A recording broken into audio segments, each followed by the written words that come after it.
नमस्कार दोस्तों, आप सभी का स्वागत है। जय हिंद, जय भारत। आज पूरे देश में सिर्फ एक ही बात की चर्चा का विषय था कि अरविंद केजरीवाल के साथ क्या होगा। या तो ईडी उन्हें न्यायिक हिरासत में लेके जेल भेज देगी, या कोर्ट उन्हें बेल दे देगा, या फिर उनसे कोर्ट में कुछ ज़्यादा ही समय लेके पूछताछ होगी। इन तीनों बातों की चर्चा दिन भर हर न्यूज़ चैनल पे बनी रही। इसी बातों को सिलसिलेवार समझने का प्रयास करते हैं। सबसे पहले अरविंद केजरीवाल को 2 से 3 बजे के बीच राउज एवेन्यू कोर्ट में पेश किया गया। इसमें ईडी की तरफ से जो एडिशनल सॉलिसिटर जनरल जी ए राजू जी मौजूद थे ईडी की तरफ से, उन्होंने अपना पक्ष रखा। उन्होंने सबसे पहले ये कहा कि अरविंद केजरीवाल पूछताछ में किसी तरह का सपोर्ट नहीं कर रहे हैं। उनसे जो भी सवाल पूछा जा रहा है वो उसको हाँ या ना में या फिर घुमा फिरा कर जवाब दे रहे हैं। आप सभी को बता दें कि अरविंद केजरीवाल को ईडी ने PLMA एक्ट के तहत हिरासत में लिया था। PLMA मतलब prevention of money laundering act 2002, जो NDA की सरकार के द्वारा लाया गया था।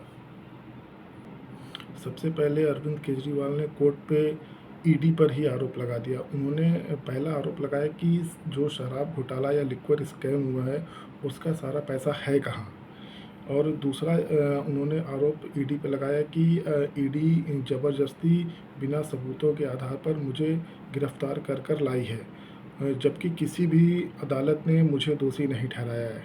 तीसरा उन्होंने आरोप ईडी पर लगाया कि ईडी का और सरकार का अप्रत्यक्ष रूप से एक मकसद है कि आप पार्टी पूरी तरह से ख़त्म हो जाए। अरविंद केजरीवाल के इन सारों आरोपों के जवाब में ईडी ने कुछ बातें कही कोर्ट के सामने।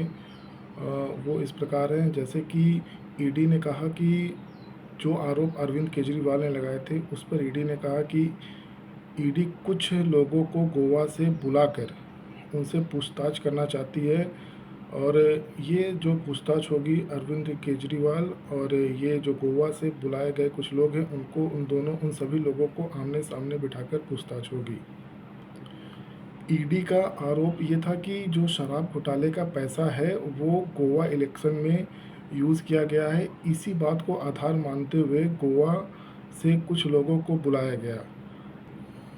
वहाँ कोर्ट रूम में साफ साफ अरविंद केजरीवाल किसी भी बात का जवाब नहीं दे पाए। उन्होंने सारी चीज़ों का जवाब गोल घुमाकर देना चाहा, जिससे ईडी ने कोर्ट से एक गुहार लगाई कि उन्हें कुछ दिनों की और रिमांड दे दी जाए।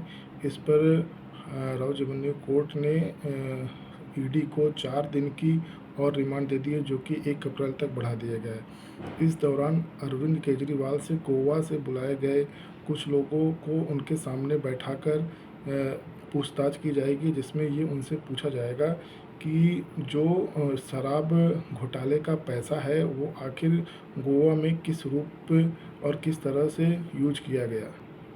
कोर्ट रिमांड तो नहीं देना चाहती थी, पर अरविंद केजरीवाल जो मोबाइल यूज़ करते थे उस मोबाइल का जो पासवर्ड था वो ईडी उनसे लेना चाह रही थी, मगर जैसा कि शुरुआत में ही ईडी ने कहा था कि अरविंद केजरीवाल सारी बातों का जवाब घुमा फिरा कर दे रहे हैं, उसी के साथ उन्होंने अपने मोबाइल का पासवर्ड अभी तक नहीं दिया है।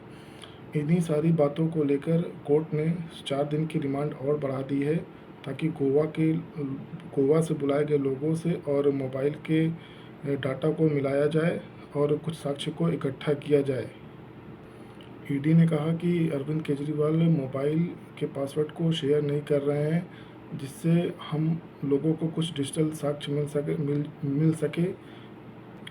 अरविंद केजरीवाल ने अपनी सफाई में कुछ बातें कही, जैसे उन्होंने कहा कि अरविंद जो मनीष सिसोदिया के एक्साइज ऑफिसर थे वो उस समय के, उन्होंने कुछ डॉक्यूमेंट उनको हैंडओवर किया था, जिसके बिहाफ पे ईडी उनको गिरफ्तार करके ले गई है। साथ में अरविंद AK जी ने कहा कि मेरे घर में कौन कब आता है, बहुत सारे मंत्री आते हैं, लोग आते हैं मिलने जुलने, कुछ डॉक्यूमेंट का शेयरिंग होता है, क्या इसके आधार पर ईडी मुझे हिरासत में ले सकती है।